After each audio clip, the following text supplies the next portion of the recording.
میرے زندگی کا مقصد تیرے دین کی سرفرازی، میں اسی لیے مسلمان، میں اسی لیے نمازی، تیرے ہی نام سے ابتدا ہے، تیرے ہی نام سے انتہا ہے، تیری حمد و ثنا الحمدللہ کہ تو میرے محمد کا خدا ہے۔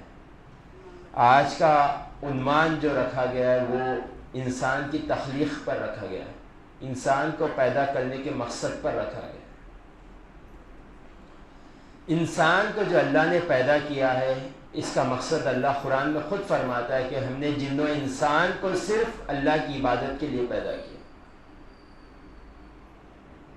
انسان کو پیدا کرنے کا اور کوئی مقصد نہیں ہے سوائے اللہ کی عبادت کے، اور آج ہم اسی بڑی مقصد کو بھول بیٹھے۔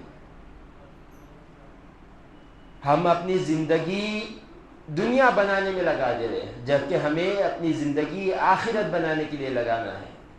حضور پاک صلی اللہ علیہ وآلہ وسلم نے ارشاد فرمایا، دنیا کھیتی ہے، تم جو گوئیں گے وہ قیامت میں پائیں گے۔ اچھے اعمال گوئیں گے، اچھا نتیجہ پاؤ گے، برے اعمال گوؤ گے، برا نتیجہ پاؤ گے۔ تو اللہ تعالیٰ کا مقصد کیا تھا کہ بندے کو عبادت کے لیے پیدا کرنا؟ کیا اللہ تعالیٰ بندے کی عبادت کا محتاج ہے؟ اللہ تعالیٰ کی شان اتنی بلند ہے، اس کا مرتبہ اتنا بلند ہے کہ اگر ساری دنیا مل کر کفر پر آ جائیں، اس کی نافرمانی پر آ جائیں، تو بھی اللہ کی شان میں رائی دانے کے برابر بھی کمی نہیں ہوگی۔ اور ساری دنیا ایمان لا لے اور اللہ کی شان بیان کرے، اس کی حمد کرے، تب بھی اللہ تعالیٰ کی شان رائی دانے کے اتنا اضافہ نہیں کر سکے۔ وہ اتنا بے نیاز ہے اللہ تعالیٰ، اس کی عبادت کو، ہماری عبادت کی اسی کوئی پرواہ نہیں ہے، وہ محتاج نہیں ہے ہماری عبادت کا۔ ہم جو عبادت کرتے ہیں یہ اپنے لیے کرتے ہیں، ہم جو عبادت کرتے ہیں وہ اللہ کو راضی کرنے کے لیے کرتے ہیں۔ اس کا مقصد یہ ہوتا ہے کہ کل قیامت پر اللہ ہم پر رحم فرمائے۔ اور آج ہم اسی عبادت سے سینکڑوں میل دور ہو گئے۔ ہم صبح اٹھتے ہیں تو یہ شیڈول نہیں بناتے کہ آج میرے 24 گھنٹے کیسے رب کی عبادت کرو، ہم یہ شیڈول بناتے ہیں کہ آج 24 گھنٹے میں کتنا مال کماؤں۔ ہم 24 گھنٹے کا اپنے کبھی شیڈول بنائے ہیں کہ میں یہ 24 گھنٹے میں کیسے اللہ کو راضی کروں، کس وقت پر اللہ کا ذکر کر سکتا ہوں، کس وقت نفلی عبادت کر سکتا ہوں، کون سے وقت ہے جس میں اللہ عبادت کو مقبول کرتا ہے، کون سا وقت ہے جسے اللہ پسند کرتا ہے دعا مانگنا۔ ہم نے کبھی اپنا ایسا شیڈول بنایا ہے؟ نہیں۔ ہمارا شیڈول یہی ہوتا ہے کہ میں گھر کے کام کیسے کروں اور میں باہر پیسے کماؤں۔ ہمیں فکر ہی نہیں ہوتی اپنی آخرت کی۔ یہی کوتاہی، یہی لاپرواہی آج ہمارے دلوں کو اتنا زنگ آلود کر چکے ہیں کہ ہمیں نصیحت قبولی کرنا نہیں آ رہا ہے۔ کوئی اچھی بات کہتا ہے تو وہ بوجھ لگتی ہے ہمارے پر۔ یہی وجہ ہے کہ ہمارے دل زنگ آلود ہو گئے۔ کسی کے دل زنگ آلود ہو گئے تو کسی کے دل مر چکے ہیں۔ جو زمین پہ چلتا ہے اس کا دل زندہ ہونا ہے یہ ضروری نہیں ہے، جو دل دھڑکتا ہے اسے دل نہیں کہا جاتا، گوشت کا ایک لوتھڑا ہے۔ جو انسان کا دل ہے اس کے اندر کئی راز چھپے ہیں۔ جو انسان کو نیکی کی طرف ابھارتا ہے، برائی سے روکتا ہے، تو سمجھ جائیں اس کا ابھی جو دل ہے وہ زندہ ہے۔ اور جو انسان کو گناہوں کی طرف ابھار رہا ہے، نیکیوں سے روک رہا ہے، تو سمجھ جائیں اس کا دل مر چکا ہے۔ اور بزرگان دین فرماتے ہیں انسان کون ہے؟ انسان وہ ہے جس سے لوگوں کو نفع پہنچے، انسان وہ نہیں ہوتا جس سے لوگوں کو ضرر پہنچے۔ اور انسان جب رب کی عبادت کرتا ہے، رب کی معرفت پاتا ہے، تو فرشتوں سے افضل ہو جاتا ہے۔ اور یہی انسان جب جاہلیت میں گم ہو جاتا ہے، رب سے دور ہو جاتا ہے، رب کا نافرمان ہو جاتا ہے، تو جانور سے بدتر ہو جاتا ہے۔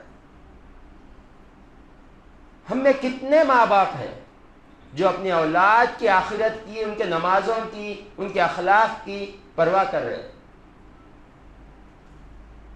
بچے کو کئی ماں باپ ایسے ہیں کہ بچے کو نماز کو جانے کی تاکید ہی نہیں کرتے۔ کئی ایسے ماں باپ ہیں جو تاکید کرتے اس پر زور نہیں بتاتے۔ کئی ماں باپ ہے تاکید بھی کرتے، زور بھی بتاتے، حتیٰ کہ یہ حال ہو جاتا ہے کہ اگر وہ نماز نہ پڑھے تو ماں باپ ان سے بات کرنا چھوڑ دیتے ہیں۔ تو ہم کون سی کیٹیگری کے ماں باپ میں آتے ہیں؟ ہم اپنے آپ کا محاسبہ کریں. یہ اولاد جو آپ کو آج دل کا سکون نظر آ رہی ہے، جس کو دیکھ کر ماں کا دل سکون ہوتا ہے، آنکھیں ٹھنڈی ہوتی ہے، یہی اولاد کل ماں باپ کو پکڑ کر جہنم میں لے کر جائے گی. اور آج کا جو شوہر بیوی کو دیکھ کر اور بیوی شوہر کو دیکھ کر جو زندگی گزارے ایک دوسرے کی جو بڑی نعمتیں، یہی نعمتیں کل قیامت کے دن پچھتانے کا سبب بن جائے گی.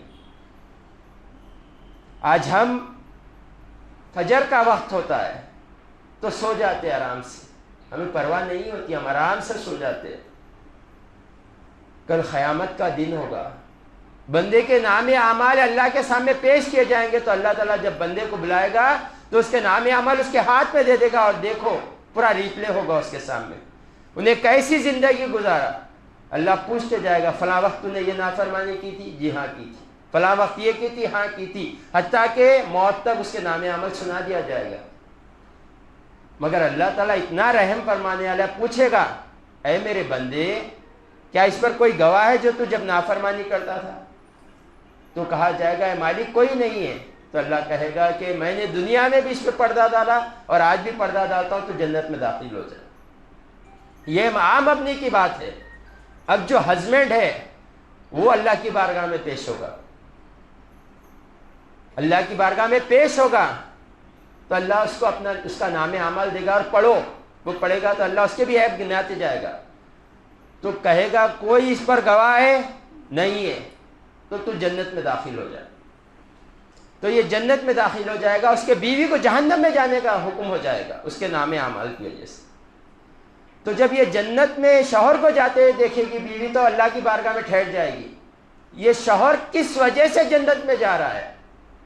تو اللہ کہے گا اس کے نام اعمال ایسے ہے جس کی وجہ سے وہ جنت میں جا رہا ہے. تو بیوی کہے گی اے مالک یہ کیسے ہو سکتا ہے؟ اس نے ساری زندگی میرے ساتھ سو کر گزار دی، فجر ہمیشہ قضا کر دی اس نے، یہ کیسے جنت میں جاتا ہے؟ اللہ کہے گا کہ گواہ تو نے چھوڑا ہے، اب پچھتاؤ. بیوی کہے گی ہمیشہ میرے ساتھ رہا، اب اس کی وجہ سے مجھے جنت میں داخل کر دو یا میری وجہ سے اسے جہنم میں داخل کر دو. ہم سمجھتے ہیں کہ صبح فجر ہے سو جائیں گے، بیوی بھی کبھی کہتے ہیں کہ صبح پڑھ لینا، شوہر کہتے ہیں کبھی صبح پڑھ لینا. یہ ہمدردی صرف دنیا کی رہ کر رہ جائے گی. کل اولاد بھی یہی کرے گی، ماں باپ بھی یہی کریں گے اولاد کے ساتھ، شوہر بھی یہ کرے گا یا بیوی بھی یہ کرے گا. ہم سمجھ لے رہے ہیں کہ ہم سکون سے جی رہے ہیں، نہیں، یہ سکون کی زندگی کچھ لمحوں کی زندگی ہے. جب قیامت میں ٹھہرے گا بندہ تو اپنے ہاتھ مل لیتے ٹھہرے گا کاش میں کچھ لمحے کی زندگی تھی اس میں رب کو راضی کر لیتا. قیامت کا دن 50,000 سال کا ایک دن ہے. جو گناہگار ہے ان کو دکھائی دے گا، اور نیکوکاروں کے بارے میں آیا ہے کہ سنت اور فرض کے درمیان جتنا وقت ہوتا ہے اتنا وقت ہے قیامت کو ان کے لیے. تو سوچ لے، اپنے آپ کی فکر کرے. اگر ہم اپنی اولاد کی آخرت اچھی کرنا چاہتے تو ہم بھی بدلے، اپنی اولاد کو بھی بدلے. اور کبھی یہ غلطی نہ کرے کہ کسی سے یہ نہ پوچھے کہ کیا تم نے نماز پڑھا. اگر یہ پوچھ لو گے، اگر وہ کہہ دے گا کہ میں نے نماز نہیں پڑھی، وہ گواہ بن جائے گا. ہم اپنے ہاتھ سے اپنے دوست کو جہنم میں ڈالنے کا سبب بن رہے ہیں. ہمدردی آج یہی دکھتی ہے، کل قیامت میں کوئی ہمدردی نہیں ہوگی. حدیث میں آتا ہے کہ والد بیٹے کے نیکیاں لیتے یہ کہے گا کاش یہ میری ساری زندگی نافرمانی کرتا، میں اس کے سارے نیکیاں لے لیتا ہوں. تو ہمدردی نہ دکھائیں، یہ کہتے ہوئے چلے جائیں کہ نماز کو چلو نماز کو چلو.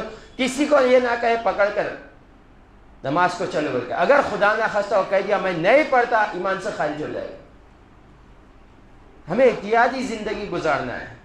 ہمیں جو پیدا کرنے کا جو مقصد بتایا گیا ہے وہ یہ ہے کہ ہم اللہ کو راضی کریں، اس کے رسول کو راضی کریں. جب یہ ہو جائے گا ہماری دنیا بھی اچھی ہو جائے گی اور آخرت بھی اچھی ہو جائے گی.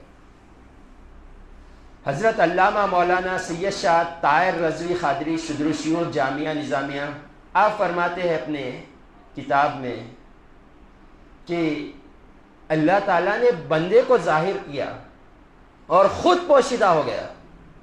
اللہ نے اپنے بندے کو ظاہر کیا اور خود پوشیدہ ہو گیا. آپ فرماتے ہیں کہ تم رب کی اتنی معرفت حاصل کرو، اتنی معرفت حاصل کرو کہ تم پوشیدہ ہو جاؤ اور رب کو ظاہر کر دو. وہ کہ مطلب مطلب یہ ہے کہ تم رب کی اتنی عبادت کرو، اتنی عبادت کرو، اتنی نفل نمازیں پڑھو، نفل کامیں کرو، اتنی کرو کہ اللہ تم سے ظاہر ہونے لگ جائے. جیسے بخاری شریف کی حدیث ہے، جب میرا بندہ میرا محبوب بن جاتا ہے تو آنکھ اس کے ہوتے ہیں دیکھنا میرا ہوتا ہے، کان اس کے ہوتے ہیں سننا میرا ہوتا ہے، زبان اس کی ہوتی ہے بولنا میرا ہوتا ہے، ہاتھ اس کے ہوتے ہیں پکڑنا میرا ہوتا ہے. جب بندہ اس مقام پر پہنچ جاتا ہے تو بندہ نہیں رہتا، دیکھنے میں بندہ دکھتا ہے، مگر اللہ تعالیٰ اسے کن کی قوت دے دیتا ہے، جو وہ کہتا ہے وہی ہوتا ہے. تو ہمیں چاہیے کہ اپنی زندگی ایسے گزاریں کہ کل ہم دنیا سے جائیں تو ہم مسکراتے جائیں، ساری دنیا روتے ہوئے نظر آئے. جیسے ہم نے دنیا میں آئے تو روتے ہوئے آئے، ہم ساری دنیا ہنس رہی تھی، ہمارے خاندان والے ہنس رہے تھے، لڑکا ہوا لڑکی ہوئی بول کر، ہم رو رہے تھے، مگر جب دنیا سے جائیں تو ہم ہنسے وہ روئیں. ایسی شخصیت بن کر دنیا سے رخصت ہو. یہ نہ ہو کہ لوگ کہنے لگے، ماں باپ کہنے لگے اچھا ہوا مر گیا، سو ایسا نہ ہو. ایسے اخلاق ہرگز نہ بنائے. پڑوسی سکون پائے ہماری موت سے، ایسے نہ بنے. اولاد سکون پائے ہماری موت سے، ایسے نہ بنے.